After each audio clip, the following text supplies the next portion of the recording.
Hello ಸ್ನೇಹಿತರೆ, ಮೊದಲನೇದಾಗಿ ನನ್ನೆಲ್ಲ ಪ್ರೀತಿಯ ಓಕೆ ಸ್ನೇಹಿತರಿಗೆ ನಾ ಮಾಡುವ ನಮಸ್ಕಾರಗಳು. ಬೆಳಗ್ಗೆಯಿಂದ ತುಂಬಾ ಮಳೆ ಕಣ್ರಿ. 3-4 ದಿನ ಆಯ್ತು ಸೈಕ್ಲೋನ್ ಇಟ್ಕೊಂಡು. ಎಲ್ಲೋ ಮೋಡ ತುಂಬಾ ತೂತಾಗ್ಬಿಟ್ಟಿದೆ ಅಂತ ಅನ್ಸುತ್ತೆ. ಹಾಗಾಗಿ ಮಳೆ ರಾಯ ಕಂಟಿನ್ಯೂಸ್ ಆಗಿ ಸೈಕ್ಲೋನ್ ಟೈಪಲ್ಲಿ ಬರ್ತಾನೆ ಇದೆ. ಕಷ್ಟ ಸುಖ ಮಾತಾಡೋಣ ಅಂದ್ರೆ ಜೊತೆಲಿ ಯಾರು ಸ್ನೇಹಿತರಿಲ್ಲ.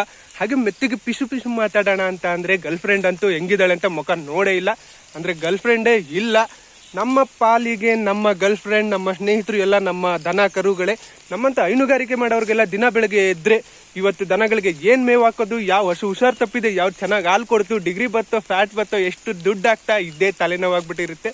ಅದರಲ್ಲೂ ಈ ತರ ಕಂಟಿನ್ಯೂಸ್ ಆಗಿ ಸೈಕ್ಲೋನ್ ಹಿಡ್ಕೊಂಡ್ಬಿಟ್ರಂತೂ ದನ ಕರುಗಳಿಗೆ ಮೇವಿಗೆ ತುಂಬಾ ಸಮಸ್ಯೆ ಆಗ್ಬಿಡುತ್ತೆ ಕಣ್ರಿ. ನನ್ಗಂತೂ ನೋಡಿ ಇವತ್ತು ಹುಲ್ಲು ಏನ್ ಕುಯ್ಯೋದು ಅಂತಾನೆ ಗೊತ್ತಾಗ್ತಿಲ್ಲ.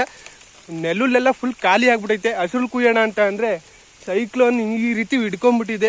ನಂತರ ಸಮಸ್ಯೆ ಯಾರಿಗಾದ್ರೂ ಇದ್ರೆ ದಯವಿಟ್ಟು ಕಮೆಂಟಲ್ಲಿ ತಿಳಿಸಿ.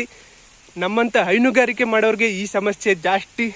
ಮಳೆ ಹಿಡ್ಕೊಂಡ್ರೆ ದನ ಕರುಗಳಿಗೆ ಏನು ಮೇವು ಹಾಕೋದು, ಎಲ್ಲಿ ಹೋಗೋದು, ಏನು ಮಾಡೋದು ಅಂತ ನೋಡೋಣ. ಎಲ್ಲ ದೇವೇಂದ್ರನ ಹತ್ರ ಪ್ರಾರ್ಥನೆ ಮಾಡೋಣ ಬೇಗ ಮಳೆ ಕಮ್ಮಿ ಆಗಲಿ ಅಂತ. ಓಕೆ, ಬಾಯ್.